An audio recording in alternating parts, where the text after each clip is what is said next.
Gadis ini melahirkan bayi dengan buaya. Mereka bertiga memiliki kehidupan yang bahagia. Ayahnya berburu buaya untuk mencari nafkah. Hari itu ayahnya membawanya untuk berburu buaya. Sesuatu yang aneh terjadi. Ayahnya telah berburu buaya di kota ini sepanjang hidupnya. Belum pernah melihat buaya sebesar itu. Dan ada kalung merah di lehernya. Lidahnya biru. Sepertinya sudah sangat tua. Sang ayah dengan pengalaman seumur hidupnya menangkap buaya. Dia menikam dengan tongkat, berhasil memulihkannya. Pada saat mereka berdua menarik buaya ke perahu. Tidak percaya buaya tiba-tiba bangun. Untungnya, ayah gadis itu bereaksi dengan cepat. Segera tusuk dia dengan pisau, langsung ke sisinya. Tapi tangannya digigit olehnya, melukai kulitnya. Gadis itu membalut ayahnya. Kemudian mereka dengan senang hati kembali ke rumah.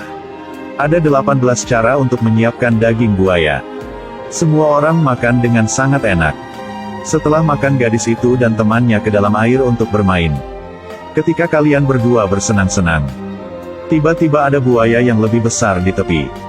Buaya itu menikam satu orang sampai mati di desa dengan ekornya. Mereka berdua tidak pernah lihat hal ini. Segera berenang ke tepi lain. Setelah itu, mereka dengan cepat memanggil polisi. Polisi wanita di kota ini sehubungan dengan buaya tidak merasakan apa-apa. Karena sudah bertemu begitu banyak. Dia merasa sendirian.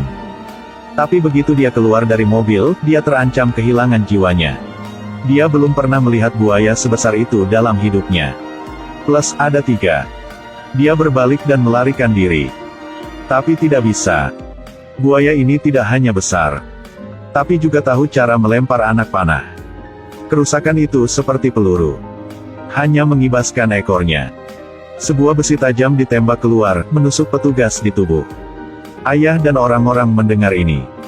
Bersama-sama, membawa senjata untuk menghancurkan buaya. Mereka menemukan beberapa ratus telur buaya. Jadi mereka bergegas untuk menembak. Untuk tidak ada buaya itu lagi. Hal ini membuat buaya sangat marah. Dia mulai menyerang orang-orang ini dengan panik. Meskipun kehilangan beberapa rekan-rekannya, kelompok itu masih menang. Keesokan paginya, sang ayah merasa gigitan buayanya sangat gatal. Dia mengangkat perban, dan dia menduga bahwa kulitnya mulai terlihat seperti kulit buaya. Ini membuat dia takut. Tak lama kemudian, keduanya berubah. Kemudian dia menghilang. Anak saya pergi kemana-mana mencari saya. Aku baru saja menekan ponsel di hutan. Tidak melihat jalan. Ambil langkah yang tidak bermoral dan jatuh ke rawa. Tubuh dia dengan cepat tenggelam. Ini dekat dengan lehernya. Tidak percaya ada buaya besar. Gadis itu berpikir. Kali ini sudah mati, itu hanya cara yang buruk untuk mati. Atau tenggelam ke dalam rawa untuk mati lemas. Atau dimakan buaya. Dia berteriak keras. Buaya itu membuka mulutnya. Tapi tidak menggigit. Gadis itu menemukan bahwa buaya ada gigi emas. Mungkin ini ayahnya. Buaya itu berbalik dan mengeluarkan ekornya. Gadis itu berpegangan padanya dan memanjat. Buaya ini benar-benar ayahnya. Dia sadar ini mungkin alasan ayahnya sebelumnya digigit buaya. Dia tiba-tiba ingat sehari sebelumnya. Pacarnya juga digigit di punggung oleh buaya. Dia bertekad untuk melihat luka pacarnya. Dia menyerahkan baju pacarnya.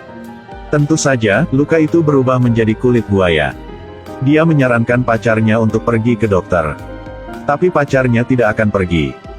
Bahkan, tidak akan tepat waktu untuk pergi. Saat ini, pacarnya berubah menjadi buaya. Sekarang seekor buaya menyerang mereka. Meskipun pacarnya berubah menjadi buaya, tetapi kesadaran masih manusia. Dia mulai melindungi pacarnya. Ini pertarungan buaya sungguhan. Melalui analisis, buaya itu disebabkan oleh pabrik di kota. Bawalah bahan kimia limbah ke sungai. Seluruh kota memutuskan untuk bersatu melawan ini.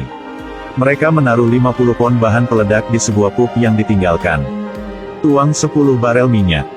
Ia juga berhasil mendapatkan sekawanan buaya. Kemudian dia melemparkan botol bom gas. Seluruh ruangan meledak. Semua buaya berubah menjadi ikan bakar. Pada akhirnya, penduduk memenangkan kemenangan terakhir. Mereka juga sangat memeriksa diri sendiri. Keputusan terakhir tidak sewenang-wenang merusak lingkungan.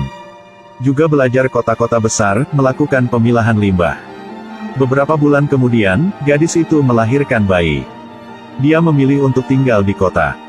Karena di sini, dia memiliki suami buaya yang ramah dan protektif.